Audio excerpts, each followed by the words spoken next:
আশা করি তোমরা ভালো আছো, সুস্থ আছো। আজকে আরও একটা নতুন দিন, নতুন ব্লগে তোমাদের সবাইকে স্বাগত জানাচ্ছি।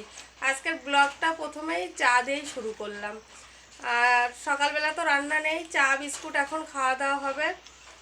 চাটা খাবে। কালকে ধরো ভাত তরকারি, তারপরে কালকে ধরো লুচি টুচি করেছি, কালকের ব্লগে তোমরা অবশ্যই দেখেছো। সেগুলো সকালে খাওয়া দাওয়া করবো, দুপুরে রান্না করব। তাহলে চলো চাটা খেয়ে নিই। আর আমার ছেলের চা, যে আমার ছেলে এখন চা খাচ্ছে। মানে ফ্যানটা বন্ধ করো বাবা, করো।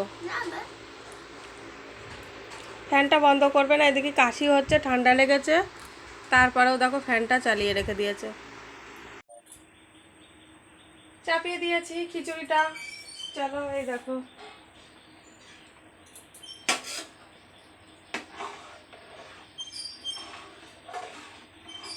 গরম মশলাও দিয়ে দিয়েছি।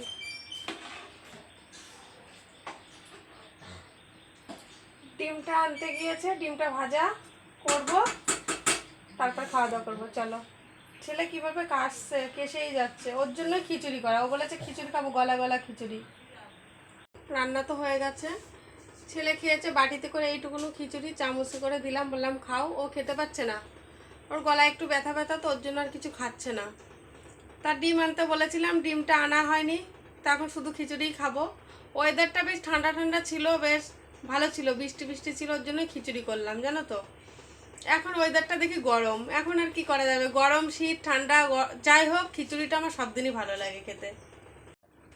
এই যে খিচুড়িটা রান্না হয়ে গেছে, এখন খাওয়া দাওয়া করবো। আর একটু যে আম নিয়েছি, আম তেলের আম নিয়েছি, আর লঙ্কা। এই যে ডাক্তারের কাছে যাচ্ছি ছেলেকে নিয়ে, কাশি ঠান্ডার জন্য ওখানে যাচ্ছি।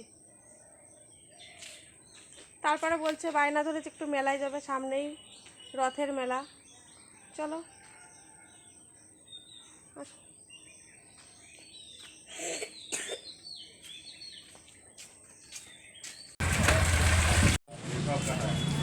এই দেখো ওষুধের দোকানে বসে আছি, আর ওই যে সামনে মেলা, মেলায় এসে গেছি আমরা।